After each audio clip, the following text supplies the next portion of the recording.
বঙ্গোপসাগরে সৃষ্ট নিম্নচাপের প্রভাবে টানা ৫ দিন ধরে বৃষ্টি হচ্ছে লালমনিরহাট জেলা জুড়ে। এই টানা বৃষ্টিতে জেলার ৫টি উপজেলার মাঠের ওপর আমন ধান নুয়ে পড়েছে ফসল ঘরে তোলার আগেই। জেলা কৃষি সম্প্রসারণ অধিদপ্তরের তথ্য অনুযায়ী এই মৌসুমে ৮৬,৬৪৫ হেক্টর জমিতে আমন ধানের আবাদ হয়েছে।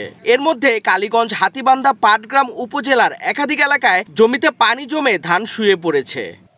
বৃষ্টিতে আমার একদম মাটি ক্ষতি হয়ে গেছে, ধান একটা ধানও হয়েছে না। এই প্রাকৃতিক দুর্যোগে অনেকগুলো জমিতে ধান এই সময় অনেক পড়ে গেছে এবং পানিতে ডুবে গেছে। ধান এখনো পাকে নাই, পানি নিষ্কাশনের সে ব্যবস্থা নেই। আর প্রাকৃতিক দুর্যোগে এই যে আমরা কৃষক মানুষ যেভাবে আমরা কৃষি থেকে ইনকাম করার কথা সেভাবে আমাদের হচ্ছে না, পুরোটাই লস হয়ে যাচ্ছে। আমন ধান কয়েকদিন পরেই কাটতো, ধান নষ্ট হয়ে গেছে বৃষ্টিতে, বন্যায়, কারেন্ট পোকায় সব শেষ হয়ে গেছে। কালীগঞ্জ উপজেলার দুহুলি এলাকায় কৃষক সালাম মিয়া বলেন, অনেক কষ্ট করে ধান রোপণ করেছি, এখন কাটার সময় বৃষ্টি সব শেষ করে দিল। পানি জমে শীষ নষ্ট হচ্ছে, ফলন অর্ধেক হয়ে যেতে পারে। ক্ষতির আশঙ্কায় উদ্বিগ্ন কৃষকরা এখন মাঠে ছুটছেন। যতটা সম্ভব শুয়ে পড়া ধান গোছা করে বাঁধছেন যেন ক্ষতি কিছুটা কমানো যায়।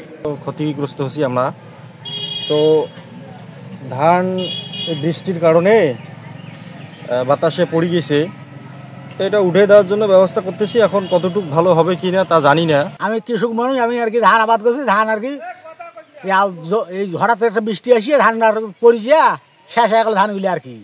ধানের খালি বেড়াইছে, সেই মধ্যে ফেলে দিচ্ছে ধান।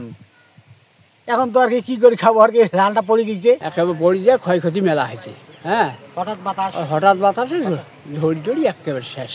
জেলা কৃষি সম্প্রসারণ অধিদপ্তরের উপপরিচালক ডক্টর সাইকুল আরিফিন জানান, ক্ষতির সঠিক পরিমাণ নিরূপণে কাজ চলছে এবং কৃষকদের পাশে থেকে প্রয়োজনীয় সহযোগিতা দেওয়া হচ্ছে। তিনি বলেন, আমরা কৃষকদের পরামর্শ দিচ্ছি যেসব ধান শুয়ে পড়েছে সেগুলো গোছা করে বেঁধে দিতে, এতে কিছুটা হলেও ক্ষতি কম হবে। ১৭,৩০০ হেক্টর জমিতে আমাদের রোপা আমন ধান চলমান রয়েছে। বেশ কিছুদিন ধরে ভালো আবহাওয়া ছিল, কিন্তু এই কয়েকদিন ধরেই বিরূপ আবহাওয়ার কারণে, হালকা ঝড় বাতাস এবং বৃষ্টির কারণে, অতিবৃষ্টির কারণে আমাদের প্রায় ১০০ হেক্টর জমির আমন ধান হেলে পড়েছে। স্থানীয় পর্যায়ে আমরা উপসহকারী কৃষি অফিসার এবং উপজেলার অফিসাররা পরামর্শ দিয়ে আসছি। বিশেষ করে কৃষকদেরকে আমরা ঝুঁটি বেঁধে দেওয়ার পরামর্শ দিচ্ছি, যাতে তারা তাৎক্ষণিক কিছু কাজ হয় তাদের। টানা বৃষ্টিতে মাঠ ভিজে থাকায় শস্য নষ্ট হওয়ার পাশাপাশি ধান কাটা ও মারাইও দেখা দিতে পারে নতুন সংকট।